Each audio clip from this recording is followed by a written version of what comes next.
There we go.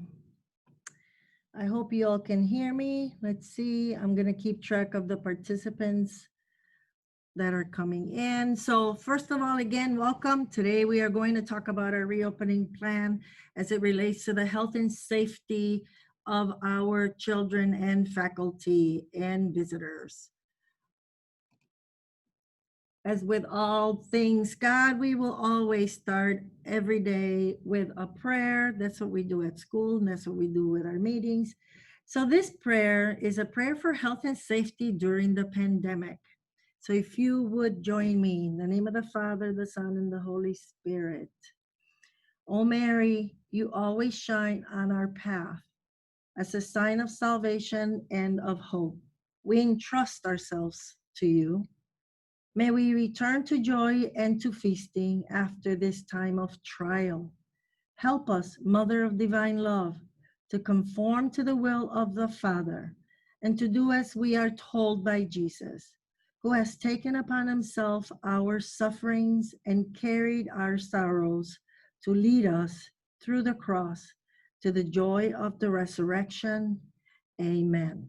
In the name of the Father, the Son, and the Holy Spirit.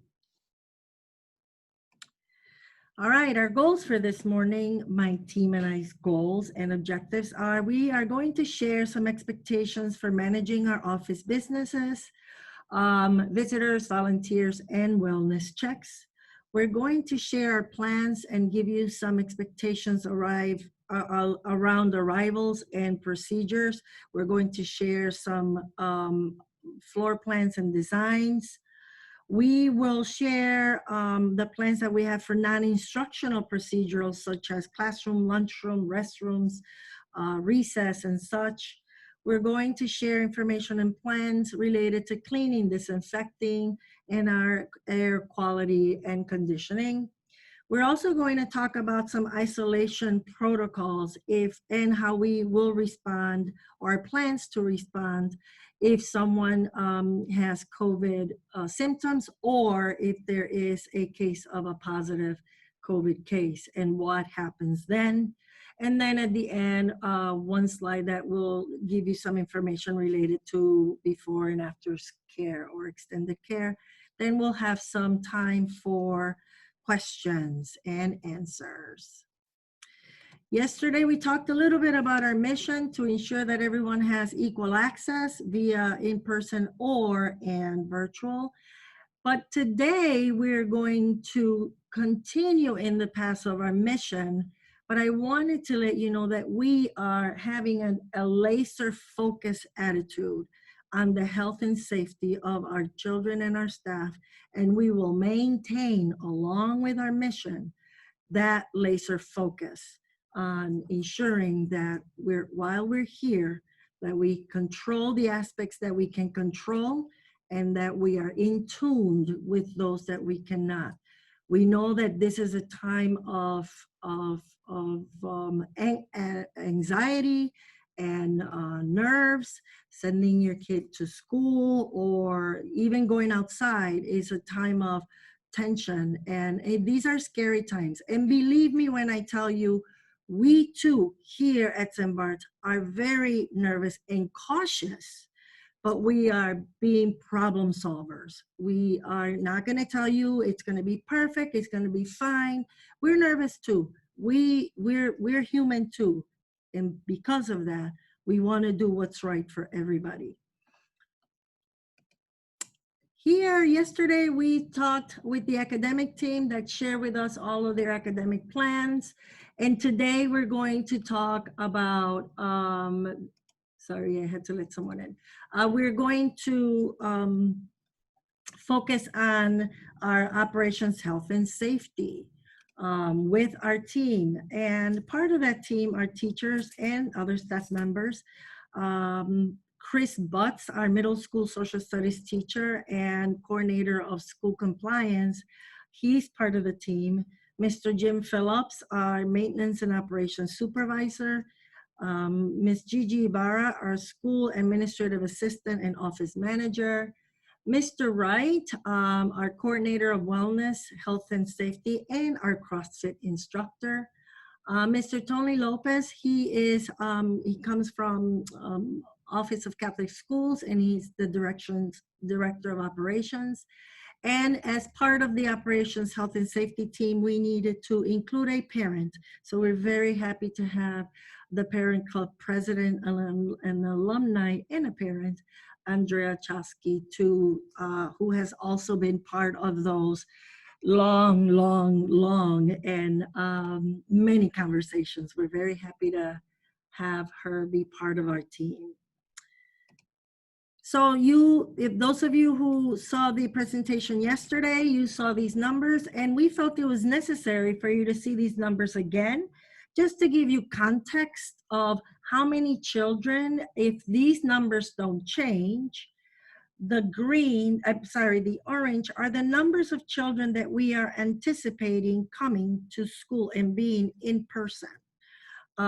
These blue or teal up here, or whatever color that is, these are the total number of anticipated students that are enrolled at these grade levels.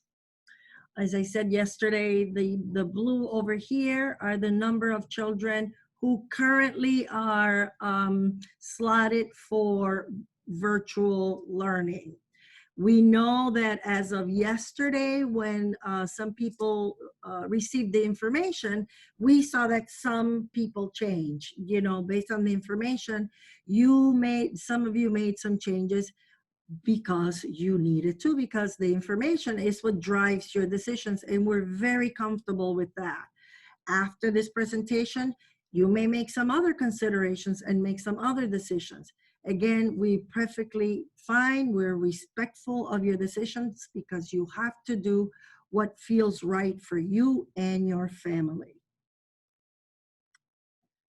All right, we're going to move a little bit and talk about what are the expectations for when you come in, or for how we expect to conduct ourselves in the office. And I'd like to have Gigi Ibarra talk to us a little bit about that. Gigi? Morning, everyone. Just to take you through what some of the changes are within the school office. As we all know, and wherever we go, everyone must wear a mask. So anyone entering the building must wear a face covering at all times. Unless there's a medical condition, then they must, of course, social distance of at least 6 feet, but everyone must wear some type of face covering. As far as coming to the office, we have to do appointments. In order to limit traffic in the office, we do ask that you make an appointment. If you must visit the school office, we also encourage you to call first. So unless it's an emergency, we are asking parents not to be coming to the office unannounced, dropping off lunches, anything like that, just because we have to limit the number of people that are in the office at one time. Also, we can't really, sometimes we had kids come into the office to make phone calls at the end of the day. I wasn't sure, I don't know if I'm getting picked up, I don't know if I'm going to EDP. That we're gonna encourage parents to talk to their kids in the morning before they come to school, so they have a plan in place. Otherwise, they are going to be sent to EDP. That's just a side note.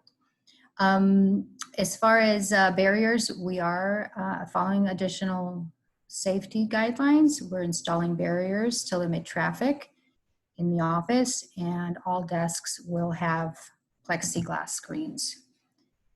In addition to that, we have floor markings. As you walk into the building, you will be directed either with floor markings or signage. Again, this is to ensure social distancing and make sure that we keep the amount of space between visitors. Sign in and sign out is not new. We've had that in place in the office already, but anyone visiting the office for any reason has to sign in and out.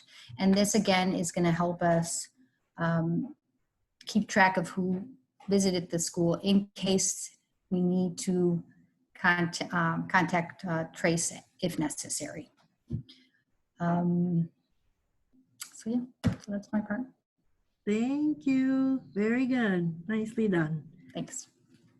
And now I'd like to ask Andrea to talk to us a little bit about what is it going to look like for our visitors and our volunteers.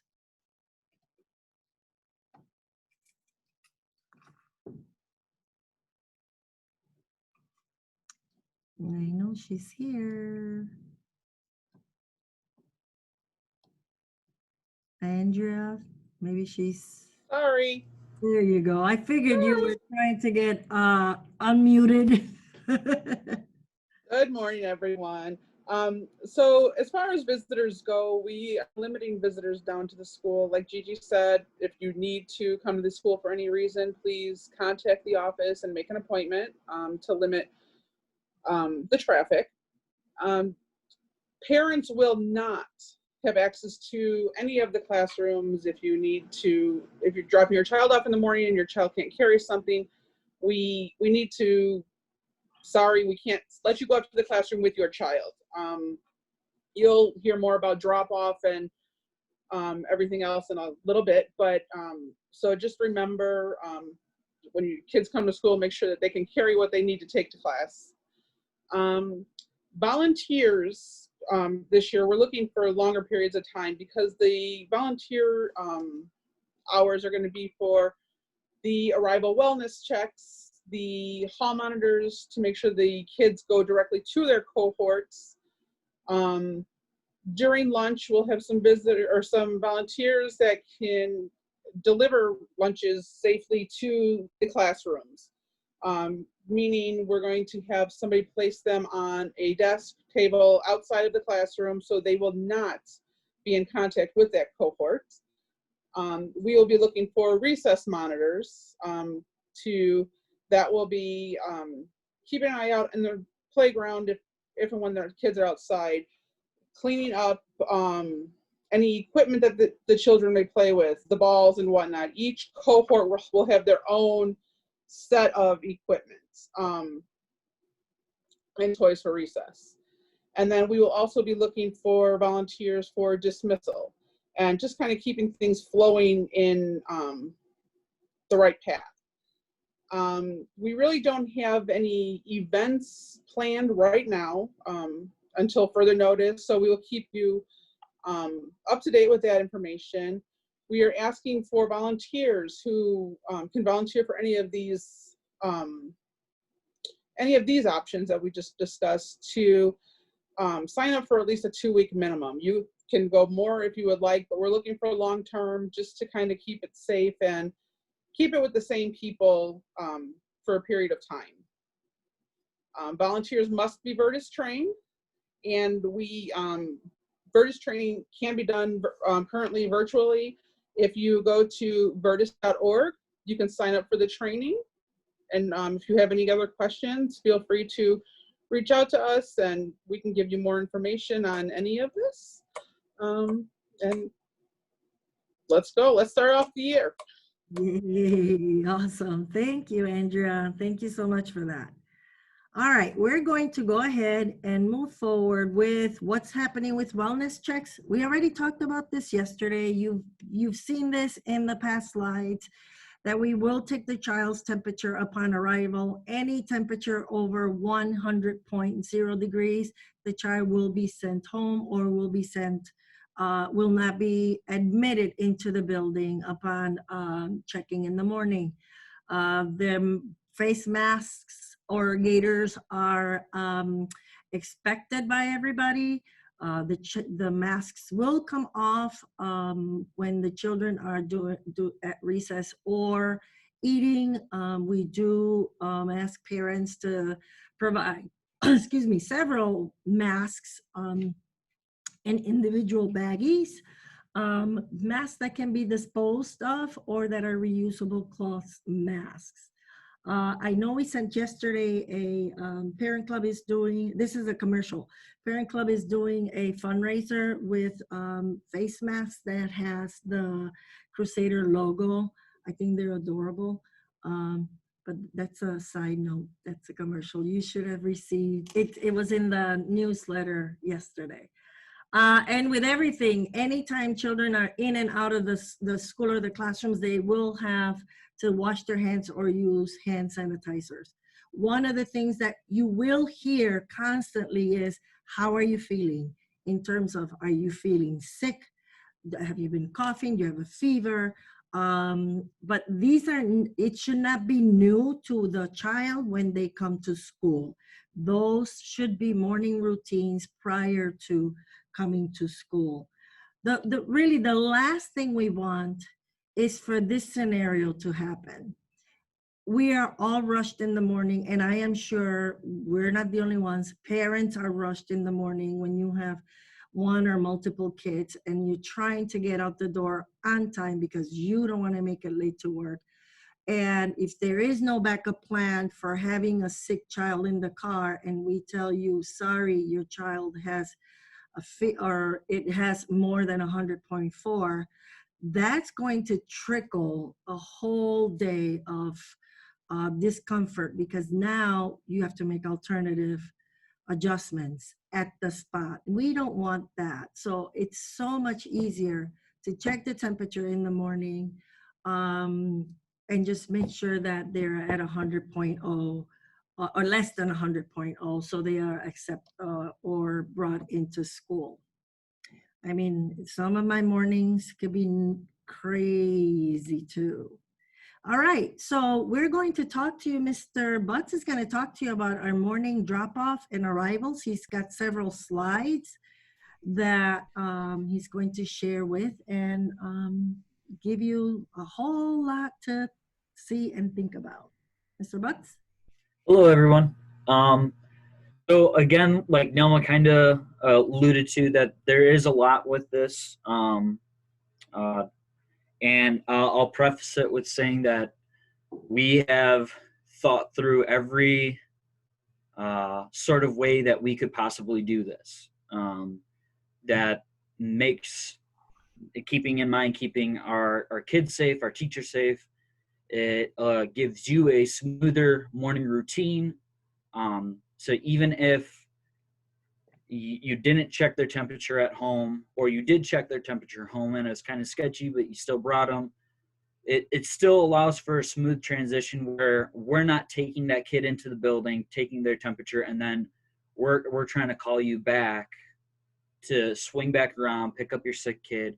So with all these different issues in mind, this is what we've sort of come up with. So going in tune with what we did last year, arrival was that 7:50 to 8 o'clock time. We're going to start that a little bit earlier. Even though, I mean, you guys have seen the numbers, obviously that may adjust on the higher or lower end. We may not need that extra time, but we're going to start with that just so that we give ourselves enough time to get the day started on the right foot. So arrival time would begin at 7:40 a.m. These sites and staging areas you'll see here in a second, but because of the excuse me, the guidelines that we were given, and to ensure safety, we have to stage our kids in separate areas before we can bring them to their classrooms. How that look may differ because of the numbers. So we have a couple ideas in place, but how that looks will greatly be affected by exactly how many students we have coming in. After our wellness checks, students will then go to their designated spaces for a specific period of time before teachers come and pick up their cohorts and bring them to their class. Again, as it was stated previously, parents will not escort their children to the classroom. So in cases of maybe you walk your child to school, or you have a K or pre-K student, we're going to have to be a little bit more cognizant of others with that in mind. So again, the way we've constructed this is to ensure the safety for our little ones, and as well as keeping everyone else safe without mixing and adding more people to the equation. So what you're seeing here, I'll give you a second to kind of digest all the arrows and what's going on here, but so I'll give you like 10 seconds and then I'll kind of go through what's going on this slide.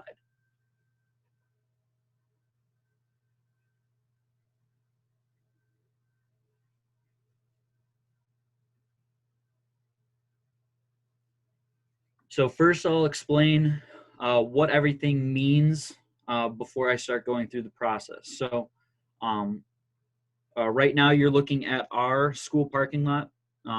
So your top end is the north end of the parking lot. The right side is east. Addison is down on the south part, and then you have Laverne Avenue on the west. Right now you have arrows.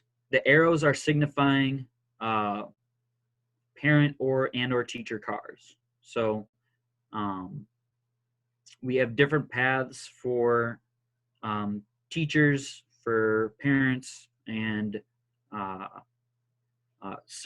but it continues our flow through our parking lot. So initially our drop off was on Patterson. We've deemed that that isn't it won't allow for our students to safely get to a certain area, or forces our students to potentially stay outside. And in the cases of inclement weather, we would have to have a backup plan anyway. So that kind of scratched out that idea of just sitting on Patterson and having teachers and students just wait there for an extended period of time. So what we're looking at is having our students that are coming via car being dropped off in the parking lot. We ask that you enter from Laverne. So off of Addison is your safest bet. So turning onto Laverne, both east, and if you're going east or west on Addison, you could enter Laverne either way. That's a stoplight. That way you could safely enter Laverne, and then you would turn right into the alley. That alley is a one-way street. And with this consideration in mind, considering there are apartment buildings as well, this is by far our best bet and our safest way of getting our families into the parking lot, keeping the alley direction going one way, going east. The X's that you see in the alley and by the parking lot entrance on the west side, and then near the red lines right here. So you have three X's right here. These are going to be road horses. These are going to block, sort of carving our path into our parking lot. The idea is to have single student families stop in front of the Addison building. Okay, you only have one student. That's a quick check. The temperature check happens pretty fast. And that is the only thing that's happening right there, is checking the temperature, making sure that your student's temperature is good. If that single student family member, that person is good, they'll be able to get out of the car and they'll continue on to the paths I'll explain here in a second. If you have multiple students, that will take a little bit longer because you got to check each student. We're going to ask you in these parking spaces with the arrows facing south, you'll pull into a spot and you're going to get checked. So these spaces will be designated. This way, multiple student families aren't holding up our line and the alley and potentially onto Laverne. This kind of keeps the flow of our traffic moving so that we're not spending too much time trying to do 3 or 4 students potentially at the Addison doorway.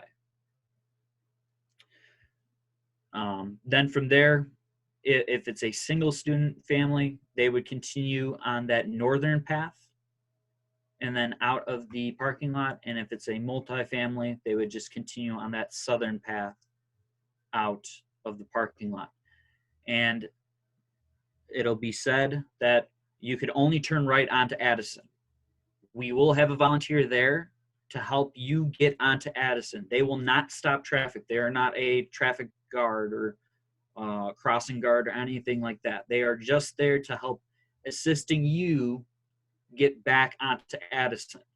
You're not allowed to turn left. That's an only right turn. So, but we will have a volunteer there to help assist you in letting you know when it's safe to turn back onto Addison.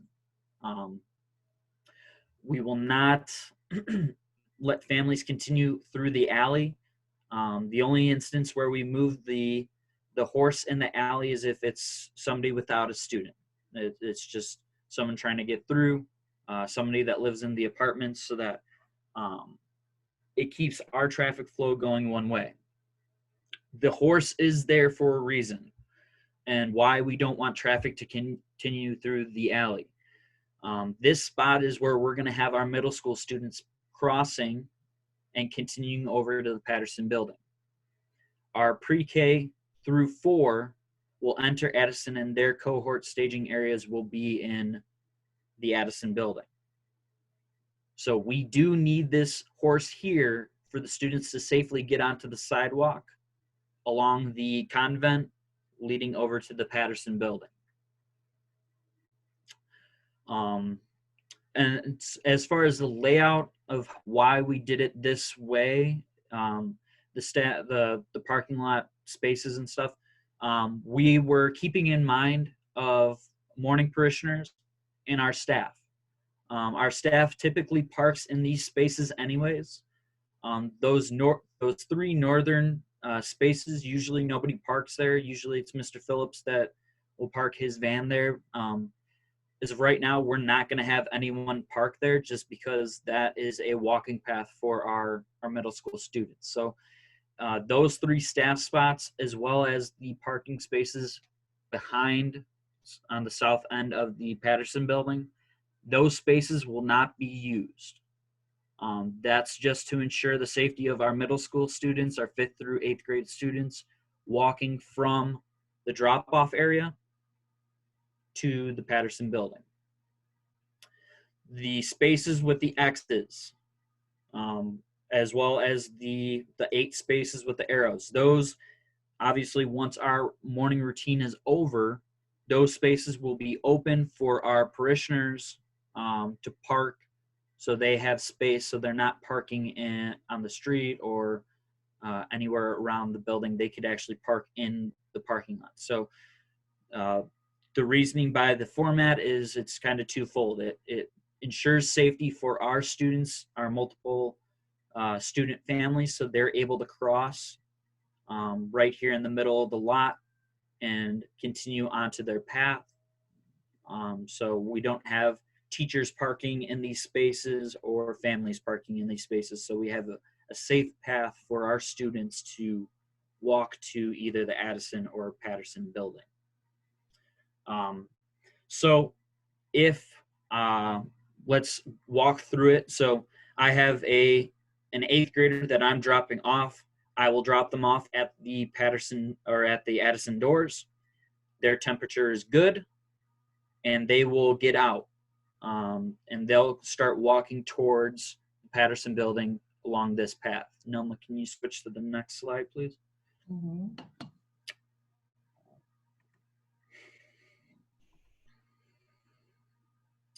So our student, my 8th grade student, is continuing walking. Again, these spaces are clear. There's nobody parking here. They will enter the door on the left. This door will be opened by a volunteer. This person will have hand sanitizer, and they will be the person that checks to make sure that your student's mask is on correctly before they enter the building.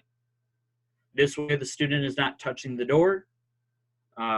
They're getting hand sanitizer as they walk in. And this is an alternative spot where that person can also ask, hey, how are you feeling today? So not only is it that wellness check, but it's that morning conversation with that student. It's showing that we are caring, that we are worried about their health. So that's a good spot, because that is a big thing with COVID is it's more about the symptoms than it is just about one or two things. Just because you have a cough doesn't mean you're sick. That's a good spot for our hand sanitizer, our mask check, and our wellness check, making sure that students feeling good and whatnot. But continuing on, I have an 8th grader. Once they enter through that entrance, they'll head down to their cohort spaced area, and we'll get to in a little bit. If I have a middle school walker, so now we're entering that sort of headspace. They will enter through the front doors. What I am going to do, and what Nilma and I had discussed, is I will have a sort of, we'll create links, or we'll create something where you can access something specific to your child. So I'm not to toot my own horn. I'm sort of a whiz with the floor plans and stuff. So I like to do these, create these, and I have fun with it. But what I can do and what I will do is create separate sort of paths. So if you have a 3rd grade walker, you know exactly where that person is going to go, where your student is going to go. But just looking at this for the time being, middle school walker will enter through the front entrance on this east side doorway. They'll enter, they'll get their temperature checked. Because this is a walker, okay, this introduces a slew of issues, especially if that kid is sick. Yes, you are trusting your child to walk there. There might be, you may have walked with them, but they may have walked themselves. And I know there's plenty of 5th and 6th graders that have walked last year to school. At this point, because they're in our hands, it would become a liability if we send them away. And that's a whole nother issue. So if that student ends up coming in and has a temperature over 100, they will divert and go into the isolation room. So they will be brought to the isolation room. At that point, you guys will be contacted to ask to come and pick up your student.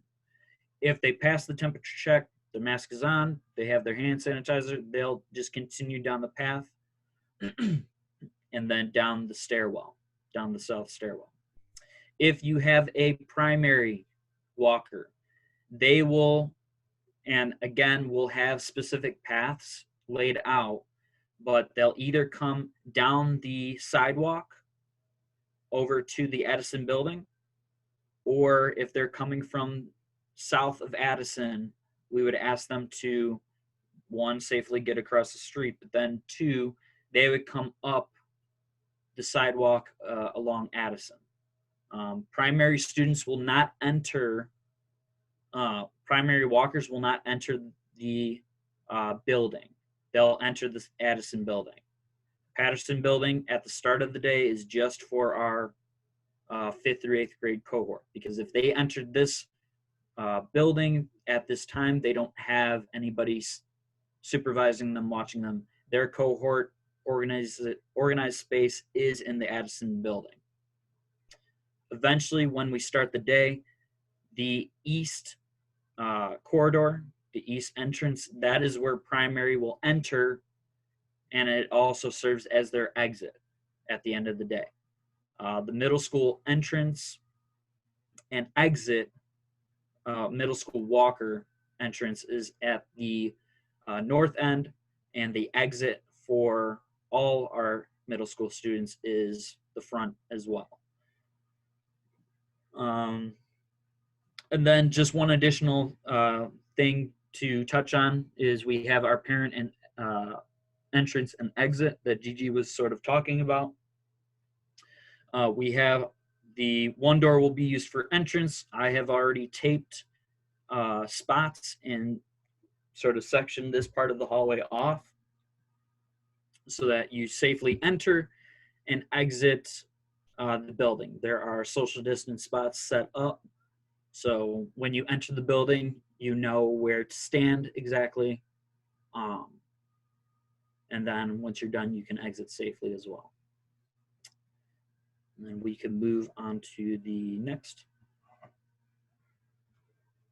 So if I have, so now again, as I had stated earlier, our numbers greatly affect what we can do.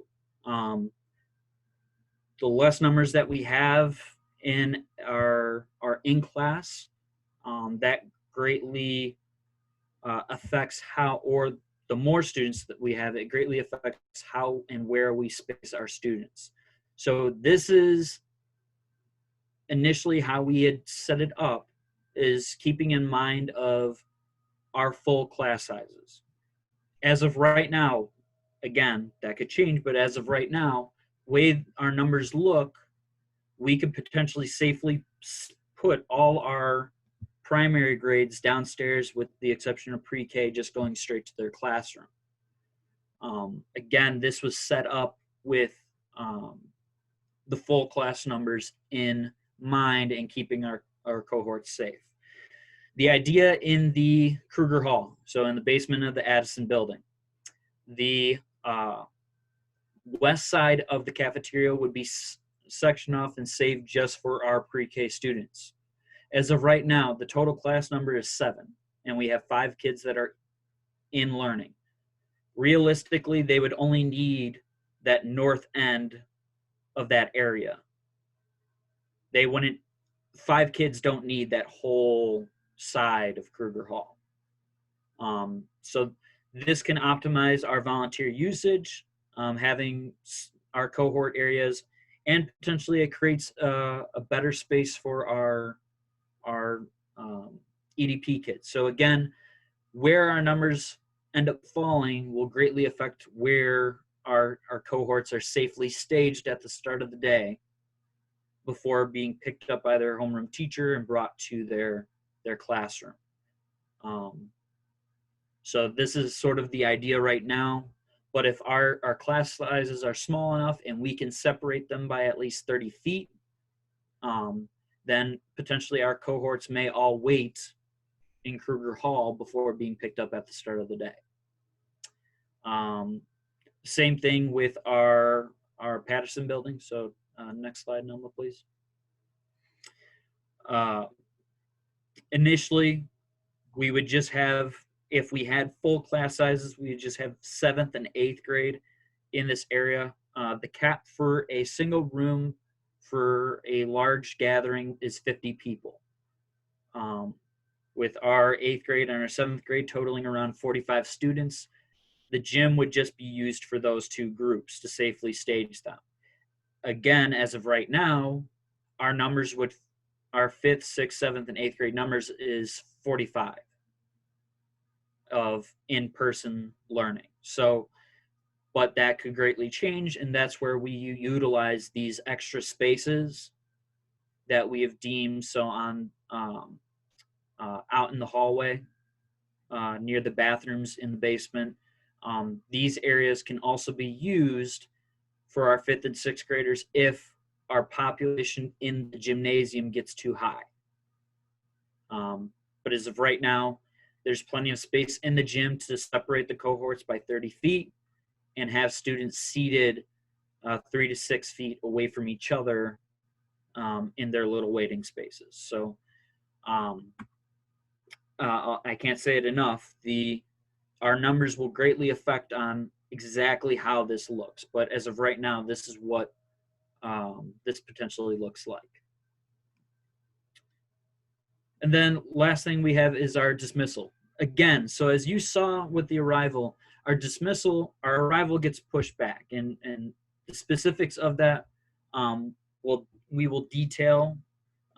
But with our arrival going from 7:40 to 8, students and their cohorts are being picked up from any time between 8 to like 8:09, because there's about 3-minute grouping periods to safely bring the cohorts into the Patterson building. With our day starting a little bit later, so the day starts at 8, but when we get to our classrooms, because we have to safely get each class at separate times, that's going to push back our dismissal time. So our dismissal time will be right around 3:10. As you guys pull up, you'll notice that some of the groups will already be outside. Again, like how we're staging these groups to get into the building, it's the same thing bringing the kids out of the building.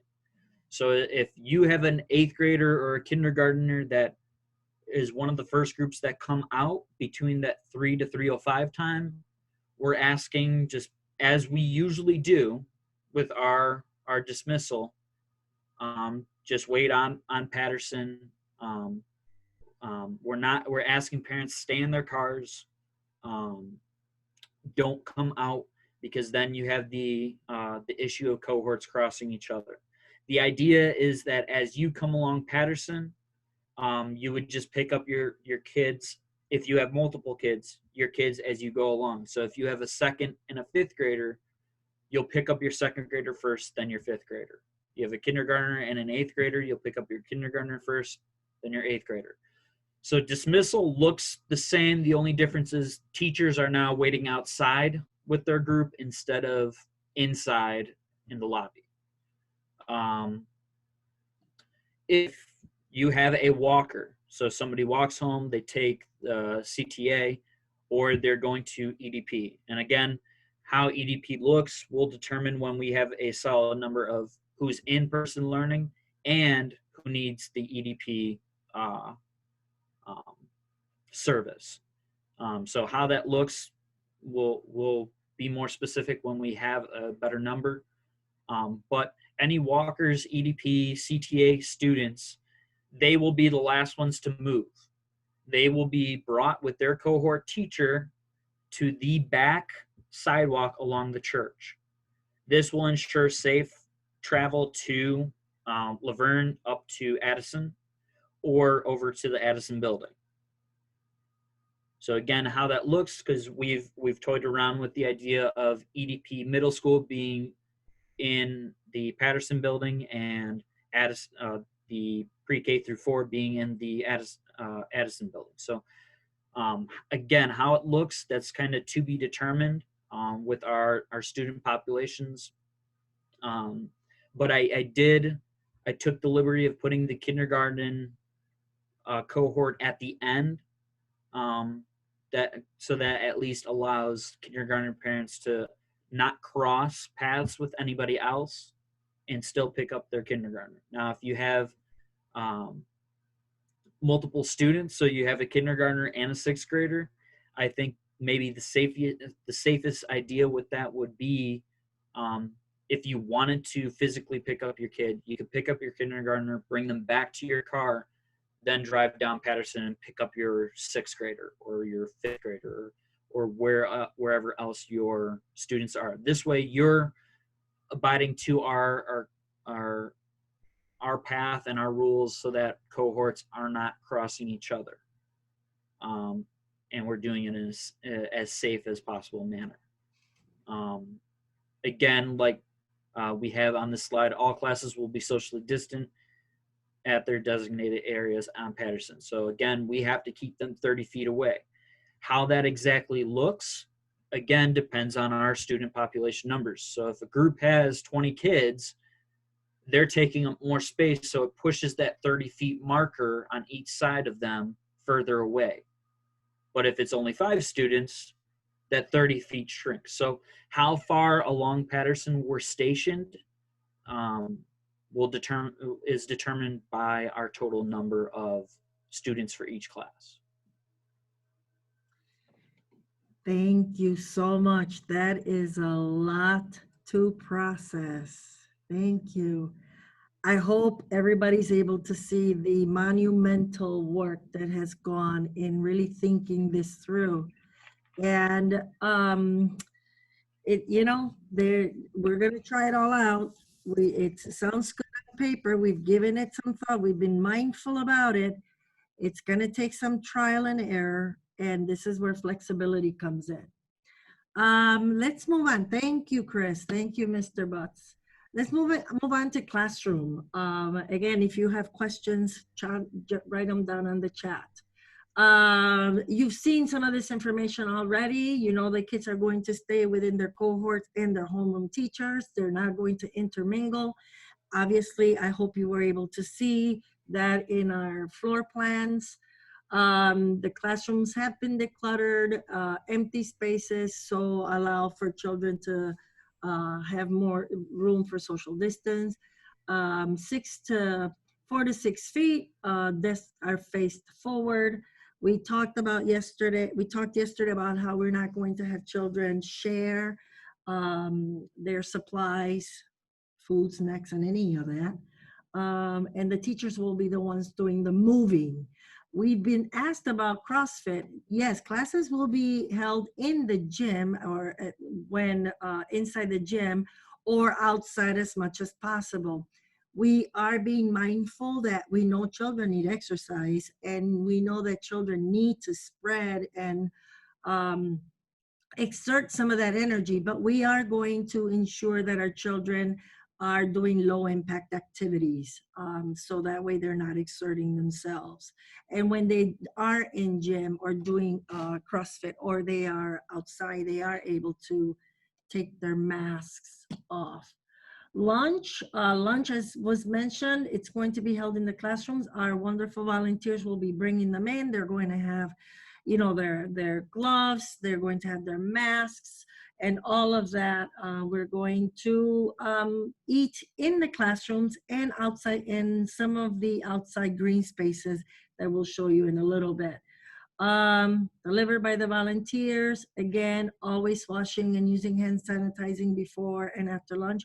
We are encouraging parents to send disposable service items like foods,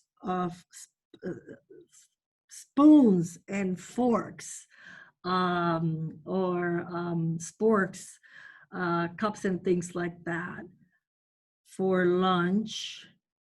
And I was mentioned earlier, really, I know, again, some mornings are crazy, we get it. But if you really prepare and get ready the day before, and I know it's easier said than done, but this is the time that we really need to work on, including myself, really being disciplined and really getting my stuff in order the day before. That way in the mornings go a little smoother. And children are not forgetting their lunches, their bags, their materials. So that's important. Recess. Recess will be held outside as much as possible. These will be scheduled to avoid all the kids. In the past, we had K through fourth. We had our kids bundled by grade level clusters. This is not the case now. While we may have a couple of grade levels be out at the same time, they are going to be scheduled for their recess, and they're going to be at separate in distant spaces, because we don't want any of the cohorts to be mixing. Again, the mask can come off. I said very low physical exertion is going to be encouraged or discouraged high physical exertion. After every equipment use, the cohort uses their equipment, whether it's the playground or any equipment, it will be cleaned. This is why we're really asking for help with our volunteers. We talked about having refillable water bottles with the caps, and yes, children are able to take sips. Teachers are able to drink water as long as they gently move their mask to the side, take their sip, and then put their mask back on. We are good. These are the green spaces. Again, these are one of our wonderful Chris's designs. Mr. Wright and Mr. Butts did a grounds check along with Mr. Phillips and myself. We've done quite a few walkthroughs, and these were the green spaces that we identified within our campus. These are the green spaces that we're going to have. Our teachers are able to bring their classes for recess or for mass breaks, or even if they want to have, it's a beautiful day out and they want to have lunch outside. All those things will be considered. They will be monitored, because we want to make sure that we're outside as much as possible, when possible, number one. And number two, that we're not all congregating. Restrooms, moving on, we will have all sorts. We received signs, bilingual signs, English and Spanish, that will be posted giving directions for washing their hands, and no more than 3 people in the bathrooms will be allowed at any given time. That will be monitored.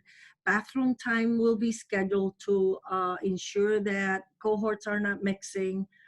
Teachers will be monitoring and are very mindful of that traffic and monitoring if a singular student needs to go to the bathroom or use the restroom.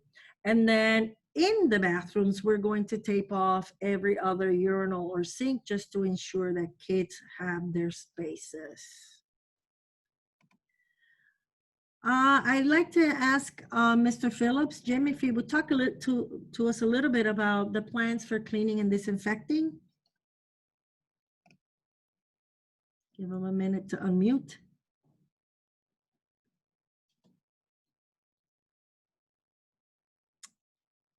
You there, Jim?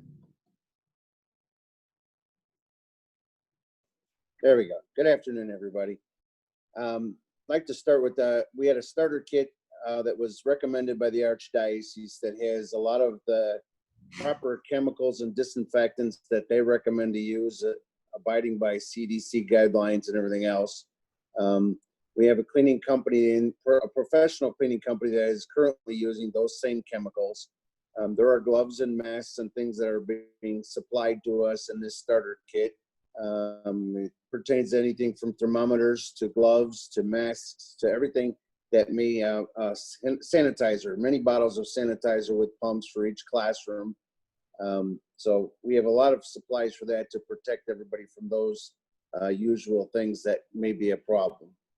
A lot of the surface areas are being cleaned at the end of the day, after classes, or during the day with teachers. We're encouraging teachers to spray and disinfect as needed on a regular basis.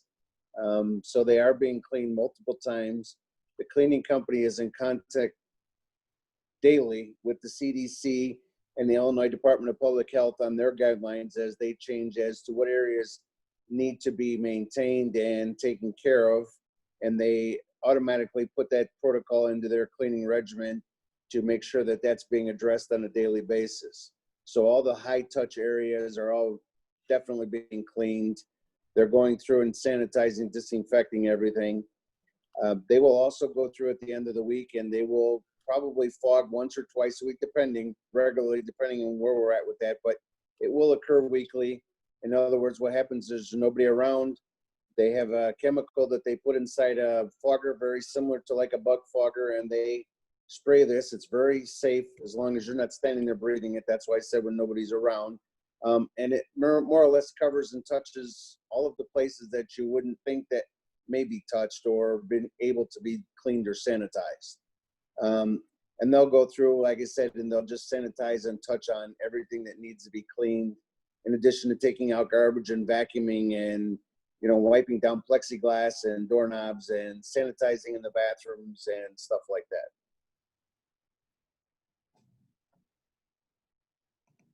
If you could go to the other slide, Noma, I think you have one for like filters and air conditioning.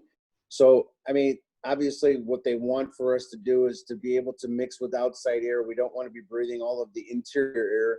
So they do ask, even though a lot of the classrooms are supplied with some air conditioners, the air conditioners are old, but they do work to some degree. But to avoid recycling air that's in the classrooms, they do ask to open the outside windows a little bit, not all of them, but some of them, so that we're mixing in air and we're not constantly breathing recycled air in the classroom. There are filters that will be cleaned or are being cleaned and put in place, new filters, to avoid any kind of extra dirt or anything that may be floating around in the classroom.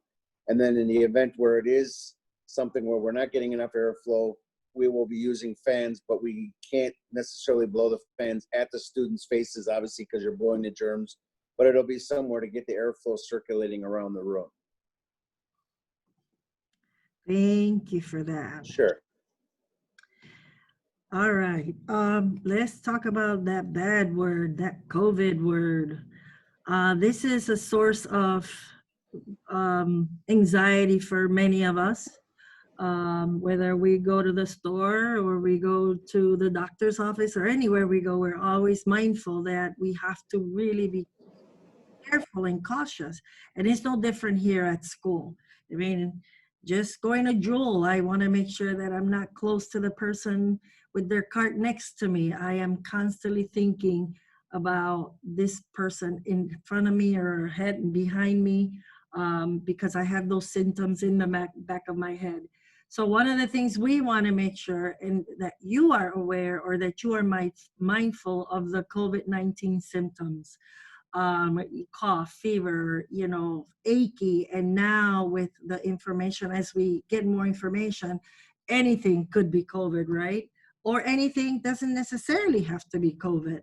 So we have been tasked to really, we're not going to diagnose, we're just going to take the information that we receive, the data in terms of, are you coughing? Do you have a fever? Do you feel sick? And we're going to work from there. We are not diagnosing. We are not doctors. We're just taking the temperatures, and we're mindful of, we know our kids. We know who our asthmatic children are. We know who the kids that have allergies are. We know all that.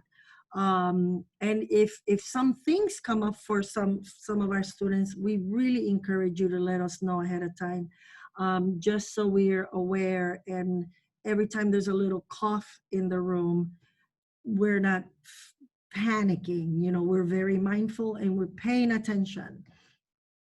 But if students with a fever, they will definitely, let's say, we took the temperature this morning, you took the temperature at home, no temperature. We took it at school, no temperature. At 1 o'clock in the afternoon, right after lunch, this child is feeling feverish. It's got 100.5 fever.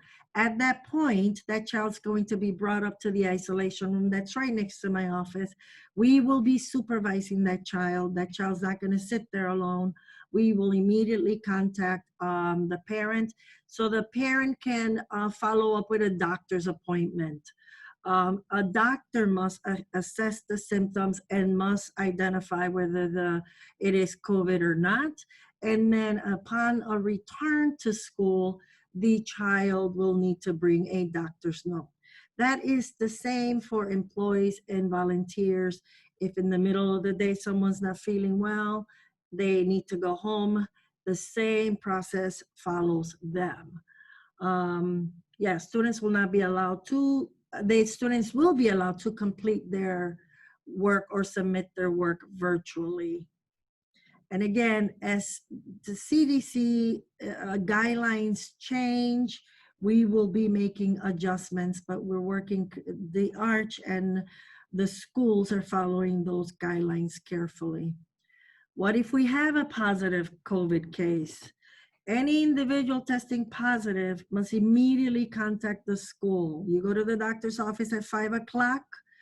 At 5:15, you learn that you tested positive for COVID. We need to know immediately. You follow a phone call, you leave a message, your information, because at that point, we need to follow through with several protocols, which is, as a principal, I have to inform my regional director, who then informs the archdiocese. All parents will immediately be informed. Obviously, we're not going to say so and so has tested positive for COVID, but everybody needs to know that a case has been identified. If a case is within a classroom, then that cohort will be quarantined, and virtual learning plans will go into effect, and extra cleaning and venting of that space will occur. If a school family is impacted by COVID, then multiple cohorts will be quarantined if there's a family, if there are siblings. If multiple cohorts now exist and begin experiencing, or if we have multiple cohorts that we need to quarantine, then it may be necessary to put the entire school in quarantine. Again, those are the guidelines that the Arch has put in place for all Catholic schools. To quarantine, if a student in a classroom gets sick, quarantine that class. If multiple children in a family get sick, or if there are multiple children in families, that those cohorts get quarantined, or if a homeroom teacher is impacted by the COVID, then that homeroom teacher and his or her class will be quarantined. And again, virtual learning plans will go into place. For any of those individuals who have tested positive and are now quarantined, they must remain at home until all these criteria are met. Number one, they have to be free of no fever. This is after they've been quarantined for 14 days, and any of the other symptoms have subsided by at least 75%. Obviously, they have to be at home for a minimum of 14 days from the first day that the symptoms appear. And always a doctor's note needs to be followed indicating that the school, that the student or the employee or the volunteer can return to school. And our last slide talks about the extended day program. We will be postponing it until after Labor Day. We're going to be looking at those numbers. Another survey is going to be coming out this coming week asking you if you are planning on sending your child to before and after school, and that's going to inform where we're going to place the cohorts, as Mr. Butts expressed earlier. They will still remain socially distant and only remain in the cohorts at whatever that designated area is. Students will be escorted to EDP locations by their homeroom teachers. You've seen this before. Again, what things you can do now. You've been given a whole lot of information yesterday and today to process. We feel confident in the fact that we have taken all measures and considerations into play. That's what we're confident about. We feel confident that this plan, if we all do our part, that our plan will work. And we feel confident that if it doesn't, then we will immediately make the necessary adjustments that we need to make to ensure that everybody is safe. We don't know what this is going to bring. We are better informed because we had this information, but you and I know that experience is different, and what people do outside in what we all do outside of our school it's our doing, and we just want to ensure, we cannot stress enough that you have to social distance whether you're in school or out of school. You have to use your protective gear because this is a serious situation that we're living in. But we can only speak for what we're doing at school right now.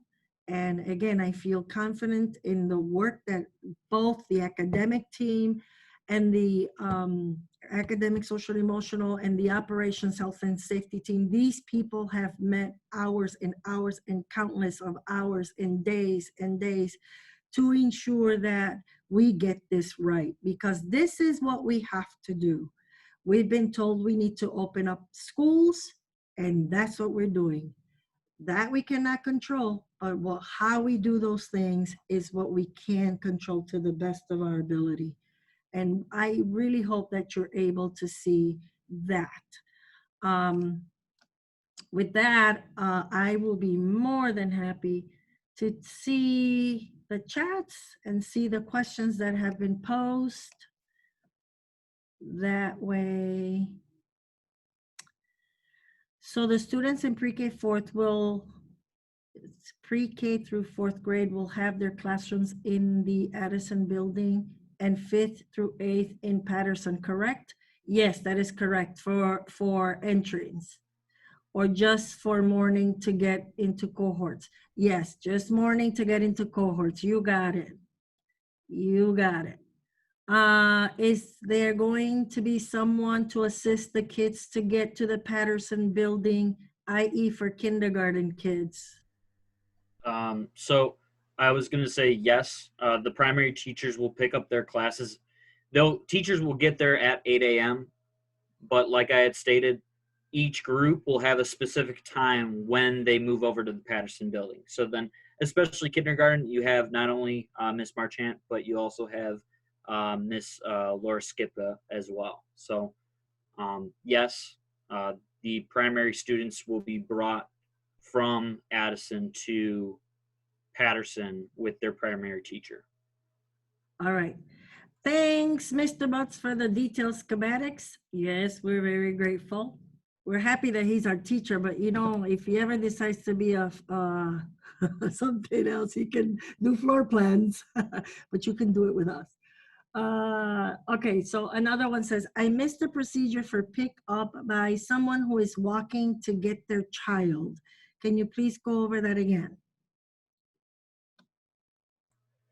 So again, we're discouraging families walking up. If you are literally right in the neighborhood, you're 2 houses away, there's no reason for you to get into a car. We'd ask parents that are picking up their walkers that you are by the back in the parking lot area, or across the street from the school. So you're on the other sidewalk across the street, because then it's in the same sort of nature. We could, just as we release a kid to get into a car, the cars are stopped, so kids are able to safely get across the street. So if you are a walker and you are absolutely picking up your child because you're 2, 3, 4 apartment buildings or houses away, we would ask either wait across the street on the other side of Patterson, or wait over in the area where walkers are going to be dropped off near the parking lot. Thank you. Yeah, it can get a little tricky there. All right, it says, thank you so much for all the work. So detailed. I have faith. If we all do our part, we can do this. I agree. And though that's it. There's one more question. Will there be random temp checks throughout the day, or just if they express they're not feeling well? So we, as of right now, the numbers we actually have a couple of people that are willing to help be those people during the day, those hallway monitors / hallway escorts for our kids. So as of right now, it would just be if they're displaying multiple symptoms. So they're sneezing, they're coughing a lot, they're looking pale. I mean, that's so it's not necessarily if they just say their head hurts. So obviously we'll contact those volunteers to come by, pick up those kids, and temperature check them. As of right now, no. Like me, for example, I will have my own temperature, my own thermometer. So I would be able to do my own, but I'm not going to say that's in the running for everyone else to do. So I as of right now, no, there won't be random temperature checks. I would say more if our children are symptomatic, then we would take action at that point. And to some degree, you know, during the year pre-COVID, when kids came down to the office and said they didn't feel well, their temperature would be checked anyway. And then Miss Laverne or Miss Gigi will make a phone call to the parent. So that's a typical procedure. Let's see. Yeah. That is all we have, folks. I always wondered when you don't have a whole lot of questions, either we did a really amazing job explaining it or we did a horrible job and everybody's just blown away. But so we are at 2 hours and 45 minutes. I'm sorry, an hour and 45 minutes. If an hour and 15 minutes, I should say. If you do have any more questions, please feel free. Again, I said I will be presenting this. I will be posting this in the our website is under construction, by the way. That's something that I did not say yesterday or today. I'm saying it now. We are upgrading our website, and all of these will be there, but we will be sending them to you through our newsletter. That way you have it. With that, folks, we love you. We love your kids. We love what we're doing. This is the hand that we've been dealt, and we're doing the very best that we can with it. We appreciate all your support, all your flexibility, your patience. I appreciate our team, our teachers, our staff, and I cannot tell you enough how proud I am of the work that everybody has done here.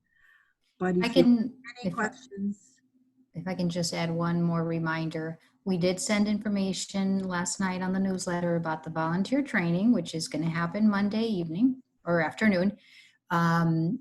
We wanted to get through this session and the session in the evening before we sent additional information. But if I can just please remind parents, if you are available to volunteer, as you can see, this is going to take a lot of people. So if you can volunteer, please look out for that information later today, if not early Monday morning, so we can get as many volunteers trained on time. And if you haven't done Virtus training yet, the information was included there. Thank you in advance. thank you, everybody. God bless you all. God bless us all. And again, we'll see you around. We'll be here. Like Motel 6, we'll leave the light on for you. Thank you, everybody.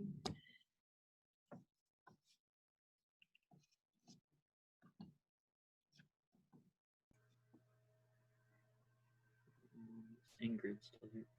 So Ingrid, so I typed in answer for you, but to reiterate that question, you asked if an 8th grader could pick up the 4th grader. They would have to get walked by their homeroom teacher before. They would have to be walked to the back parking lot where that sidewalk is for walkers. And then from there, they would be able to walk together to Addison. Mm-hmm. But to prevent them from crossing different cohorts, they would have to first be brought by their homeroom teacher. Then they could, that 4th and that 8th grader could then walk with each other to your car or wherever you're waiting on Addison. If that makes sense.